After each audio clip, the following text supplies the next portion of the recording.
Chers téléspectateurs, bonsoir et bienvenue dans cette nouvelle édition. À la une de l'actualité de ce soir, le paiement de séjour des touristes visitant Madagascar sera facilité. Désormais, les touristes étrangers peuvent payer en ligne. Ce service augmentera jusqu'à 20% le nombre de touristes venant à Madagascar. Les détails avec Fanjessena Mireille et Yves Chanel. L'un des obstacles qui démotive les touristes étrangers à visiter Madagascar est l'absence de paiement en ligne dans notre pays. Cela provoque une baisse du nombre de touristes venant à Madagascar, car ceux-ci choisissent d'autres destinations. Désormais, Vanilla Pay International est ouvert à Madagascar, permettant aux touristes de verser de l'argent directement aux opérateurs. Vanilla Pay International travaille en étroite collaboration avec Poste Malagasy pour faciliter le paiement des séjours des touristes. Par ailleurs, la saison touristique a été bonne cette année et on s'attend à ce que le nombre de touristes augmente encore en 2024. Cette application en ligne sera d'une grande aide, soutient le ministre du Tourisme, Joël Radjamanjatu. L'objectif est d'atteindre 1 million de touristes d'ici 2028. On poursuit par les actualités sociales où le barrage de Bebouk dans le district d'Atsalouvre a été achevé et remis aux agriculteurs en fin de semaine dernière. L'achèvement de cette infrastructure est une étape importante pour que la région de Mélak soit une région productive et prospère. La production de riz du district d'Atsalouvre augmentera jusqu'à 6300 tonnes par an. Saï Sylvain pour plus de détails. La dernière fois que la région de Mélak a été productive date de 1981. Cela est dû au manque d'eau et au manque d'infrastructures. L'achèvement de ce barrage de Bebouk, district d'Atsalouvre, changera complètement l'histoire de la région. Désormais, 1600 hectares de superficie agricole sont irrigués pendant la saison de production et 500 hectares lors de la période de soudure. Selon les estimations, Atsalouvre produira à 6300 tonnes de riz supplémentaires par an. Katfouktan et 1346 ménages bénéficieront de ces infrastructures. Le ministère de l'Agriculture et de l'Élevage, à travers le projet AD2M, financé par le FIDA, a réalisé la construction et la réparation des infrastructures du barrage et du canal à Bebouk. L'objectif est l'augmentation de la production, la promotion des moyens de subsistance des agriculteurs au niveau local. Outre les infrastructures modernes, les agriculteurs du district d'Atsalouvre ont reçu des engrais et des semences. Et la région d'Anos procède actuellement à l'amélioration des procédures, notamment la planification du travail avec les partenaires pour pouvoir avancer plus rapidement vers le développement. Soutient la gouverneure de cette région, voire Akutvel Manantsu. Il existe déjà un plan de développement de la région d'Anos conforme à la politique générale de l'État. Il est toutefois nécessaire de confronter les points de vue avec les partenaires techniques et financiers pour faciliter la planification des travaux, selon toujours cette responsable, Indeniana Martina. La coordination entre les partenaires et le gouvernorat manquait auparavant dans la région d'Anos. Cela a ralenti les programmes de développement, a déploré la gouverneure, voire Akutvel Manantsu. Pour y remédier, il est nécessaire de communiquer et de collaborer étroitement avec les partenaires afin qu'il y ait une complémentarité dans les activités de développement en fonction des besoins des populations dans le domaine social, économique, de l'administration centrale, le domaine de la sécurité et l'environnement. Ensemble pour le développement d'Anos, tel est le thème qui a été abordé lors des 2 jours d'ateliers effectués la semaine dernière pour définir un plan de développement. Des responsables du secteur privé et public et des partenaires techniques et financiers dans la région d'Anos y étaient présents. Chacun doit faire preuve de volonté et de détermination si on veut espérer sortir de la pauvreté sans attendre les dents, comme à l'habitude des Malagasy, a déclaré le président de l'Afari Malagasy. C'est la raison pour laquelle il a accepté de collaborer avec le VHT ou Vuvunanandao Apanjuswantuliar pour aider la population en créant des emplois dans le domaine de l'agriculture et de l'élevage. Détails sur les images de Yves Janel. Cela fait 15 ans que Vloulnien n'a plus de travail. Elle est veuve et a 6 enfants à sa charge. Elle a fait des petits boulots durant ces 15 ans, mais les dépenses augmentent chaque jour, a-t-elle déclaré. Son espoir s'est éveillé après le discours du président de la République, affirmant que les femmes et les chômeurs feront l'objet d'une attention particulière pour les 5 prochaines années. Entre-temps, elle s'est inscrite dans l'association VHT ou Vuvunanandao Apanjuswantuliar qui collabore avec l'association Afari Malagasy pour aider la population à avoir une source de revenus.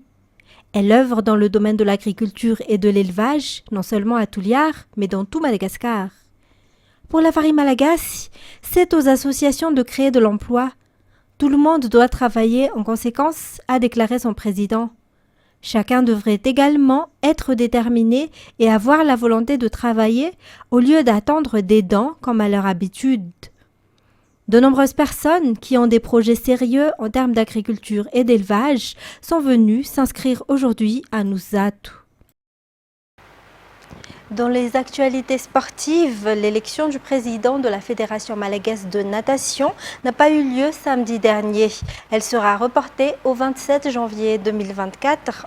En effet, il n'y avait qu'un candidat en lice pour briguer ce poste, mais sa candidature a été refusée lors de l'Assemblée générale ordinaire de ce samedi, du fait qu'il a un antécédent dans la gestion d'un mouvement sportif où il a été sanctionné. L'Assemblée générale ordinaire et celle élective de la Fédération malagaise de natation se sont tenues samedi dernier à l'ANS Impeflouf, Antaradonarville. L'élection du président de la Fédération de natation devait avoir lieu samedi 16 décembre dernier, mais elle n'a pas eu lieu. En effet, il n'y avait qu'un seul candidat en lice pour ce poste, mais ce dernier ne remplissait pas les conditions nécessaires. Raison pour laquelle l'élection sera reportée au 27 janvier 2024. Selon les informations, la candidature de Mam Robinson Radjianarsou a été refusée lors de l'Assemblée générale ordinaire de samedi, du fait que ce candidat est parmi les sanctionnés par la Fédération internationale de pétanque. De plus, le statut de la Fédération malagasse de natation mentionne que le candidat ayant un antécédent dans la gestion d'un mouvement sportif ne pourra pas se présenter et n'est pas éligible, déclare le général Ramanantsoa Gabriel, président sortant de la FMN. Ce dernier, à la tête de cette fédération depuis 2 mandats, n'est plus également candidat. Nous laissons la place aux autres et invitons ceux qui ont la volonté de promouvoir la discipline, a-t-il déclaré. Le général Ramanantsoa Gabriel a obtenu à l'unanimité l'approbation des 7 ligues, notamment Antananarivo, Vaknakaraj, Boueng, Atsnanan, Vatva Fitfnan, Odmatiach et Alodjamangour sur le rapport de la saison 2022-2023. Les 2 finales de la Ligue des champions d'Atimjan 2023 se sont déroulées hier au stade d'Ankadvurbe-Soualandi. Valence FCA a été sacré champion de la zone B, tandis que Tambaja Ambuizanak est champion de la zone A. Les 2 clubs ont chacun reçu la somme de 2 millions d'ariars. La Ligue des champions d'Atimjan est organisée par le député Andra Sivaïni. Ce dernier a reçu une médaille d'or de la part du secrétaire d'État chargé de la nouvelle ville. À cette occasion, pour le développement du sport dans la Timjan. Pour la zone B, Tambaja Ambuizanak, en vert sur les images, et le FC Samada Souaven ont disputé le dernier match de la Ligue des champions d'Atimjan. Lors de la première mi-temps, un joueur d'Ambuizanak a reçu un carton rouge qui a entraîné des difficultés de concentration pour l'équipe. Le FC Souaven Samada n'a pas non plus eu d'occasion de marquer, ce qui a laissé le score à 0-0 à l'issue de la première mi-temps. À la 70e minute, l'équipe d'Ambuizanak a inscrit son premier but, marqué par le numéro 17. C'est ce qui a permis à Tambaja Ambuizanak de remporter le match. Pour la première finale de la zone A, le Valence FC Indianaouch en noir a affronté le RN Fénois-Rive en orange. Valence FC a marqué grâce à un penalty et a ouvert le score. À la fin de la première mi-temps, le score était de 2-0. Mais le RN Fénois-Rive a pu marquer un but en seconde période grâce à un penalty tiré par le numéro 2. Le score final a été de 2-1 en faveur de FC Valence. Les champions de chaque zone ont reçu 2 millions d'ariars plus un trophée. Quant aux vice-champions, c'est-à-dire FC Soave Nassamada et RN Fénois-Rive, ils ont chacun reçu la somme de 500 000 ariars. Le secrétaire d'État chargé de la nouvelle ville a décerné une médaille d'or à Anjrativaïn pour ses initiatives en faveur de la promotion du sport dans le district d'Atimjan. Cette finale a été clôturée par des feux d'artifice.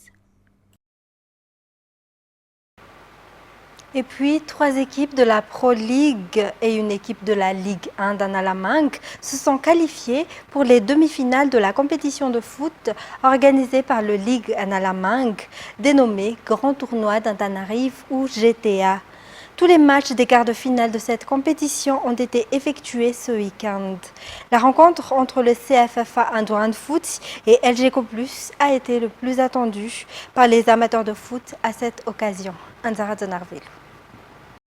Le match le plus attendu par beaucoup lors de ces quarts de finale du grand tournoi d'Antananarive a été la rencontre entre le CFFA Andouran Foot en bleu et l'LGCO+ en orange.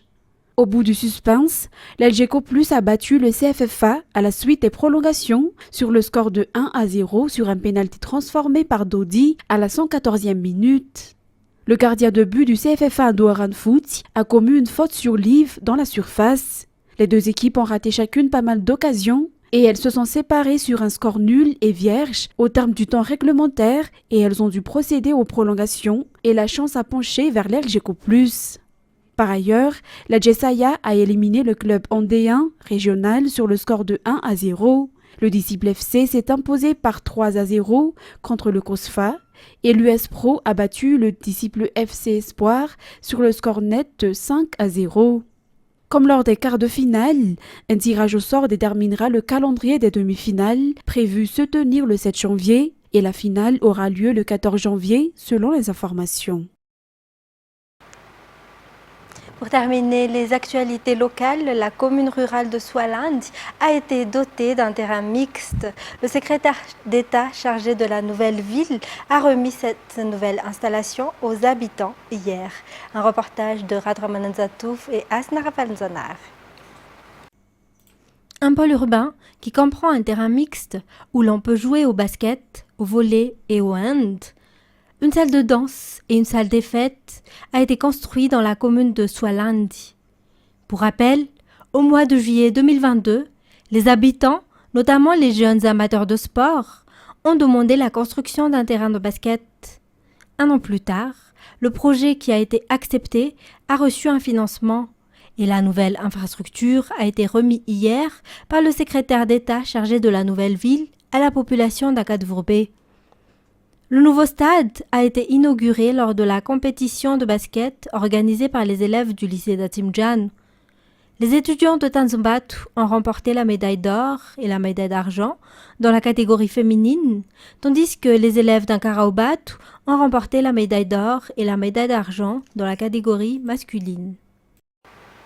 Dans les actualités internationales, la ville de Bethléem en Cisjordanie attire habituellement des foules de touristes, en particulier à Noël. Cette année cependant, les rues sont vides à l'approche du 24 décembre. Les autorités locales ont annulé la plupart des célébrations de Noël. De nombreux membres de la communauté chrétienne locale refusant de faire la fête alors que la guerre entre Israël et Hamas fait rage à Gaza. France 24. Dans l'église luthérienne de Bethléem, la statue de Jésus repose dans les gravats. Le père Munzer Isaac a installé cette triste crèche de Noël pour honorer les victimes palestiniennes de la guerre à Gaza. Si le Christ était né aujourd'hui, il serait sous les décombres à Gaza, en solidarité avec les opprimés. C'est un message adressé au monde. Le monde fête Noël différemment, en décorant les sapins. Mais sur la terre du Christ, Noël prend cette forme. Dans son prêche, le pasteur rend hommage à 2 victimes chrétiennes tuées la veille à Gaza. Alors face à la tragédie, les fidèles de Bethléem ne sont pas d'humeur à préparer Noël. Il n'y a pas de célébration du tout, même dans nos maisons, car nous sommes tristes vis-à-vis de la situation. Nous ne sommes pas d'humeur à fêter quoi que ce soit. Nous sommes vraiment très tristes. Cette année, pas de grand sapin devant l'église de la Nativité. Bethléem, d'habitude grouillante de pèlerins, a perdu ses visiteurs. Beaucoup de boutiques restent rideaux fermés, dans une ville dont l'économie repose en grande partie sur le tourisme. Tout le monde est heureux, sauf le peuple palestinien. Pourquoi on nous tape toujours dessus? Le droit est avec nous. La terre sur laquelle ils se battent, c'est notre terre, pas la leur. Selon le ministère de l'économie palestinien, le secteur commercial de Bethléem a essuyé 60% de pertes depuis le début de la guerre. 10 jours après un veto américain, le Conseil de sécurité des Nations Unies doit se prononcer ce jour sur un nouveau texte appelant à une cessation urgente et durable des hostilités à Gaza. De son côté, la chef de la diplomatie française poursuit sa tournée au Liban. France 24. Le Conseil de sécurité de l'ONU pourrait commencer à voter à partir d'aujourd'hui une nouvelle résolution, mais on sait que la semaine dernière, les États-Unis avaient apposé leur droit de veto. Il est probable que cela advienne de nouveau. Et si tant est que le Conseil de sécurité de l'ONU votait pour un cessez-le-feu humanitaire, il faut préciser que ces résolutions sont non contraignantes et ne forceraient pas Israël à cesser les hostilités. Mais néanmoins, la pression internationale est très forte autour de ces bombardements. La ministre des Affaires étrangères, Catherine Colonna, l'a dit hier, il faut que les vies des civils à Gaza soient épargnées. Et puis en parallèle, il y aurait, selon plusieurs sources, des négociations en cours. L'agence Reuters, par exemple, cite 2 sources égyptiennes qui disent qu'Israël et le Hamas sont ouverts à un cessez-le-feu, mais que des désaccords subsistent. Avant toute négociation, le Qatar et l'Égypte avaient exigé d'Israël qu'il ouvre le checkpoint de Kerem Shalom, qui est l'entrée des marchandises depuis le territoire israélien vers Gaza. Ce checkpoint était fermé depuis le 7 octobre. L'aide humanitaire ne transitait que par Rafah. Mais hier, donc, pour la première fois, des camions humanitaires sont passés par Kerem Shalom, même si on parle de relativement peu de camions, selon les observateurs sur place. Et selon donc ce même rapport de Reuters, le Hamas exigerait d'établir unilatéralement la liste des otages à libérer et demanderait également à ce que l'armée israélienne recule de lignes prédéterminées. Pour l'instant, Israël dit qu'il refuse catégoriquement de reculer militairement. Alors nous sommes encore bien loin d'un cessez-le-feu, d'un accord tel que ça a été le cas le mois dernier. Pour l'instant, eh bien, les Israéliens, les Égyptiens, les Qataris ne sont pas encore là. Mais donc, on le disait, la pression en Israël, elle se fait aussi très forte dans l'opinion publique suite à la mort notamment de 3 otages israéliens qui ont été tués par erreur par l'armée israélienne. Il y a quelques jours, l'armée les avait pris pour des Palestiniens. Et depuis 3 mois, des milliers de migrants entrent aux États-Unis à travers une brèche dans le mur de la frontière avec le Mexique.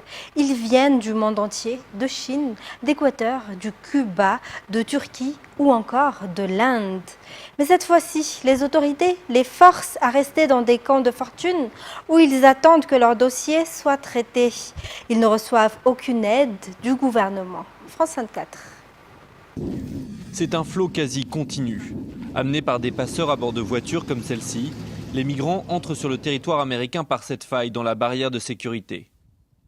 La plupart viennent de Chine et ont fui le régime communiste. Je veux changer de vie, ici aux États-Unis. Je veux une nouvelle vie. Cela fait 3000 ans que les Chinois n'ont pas de liberté. Les Chinois n'ont pas besoin d'un roi, ils veulent juste la liberté et la démocratie. Depuis l'été dernier, des milliers de personnes ont suivi cette route à la recherche du rêve américain. À l'arrivée, C'est un camp de fortune qui les attend. Je n'ai pas encore dormi et je n'ai pas vraiment mangé. J'ai juste eu un cookie et de l'eau. Quelques dizaines sont emmenés vers des centres de détention où ils pourront demander l'asile.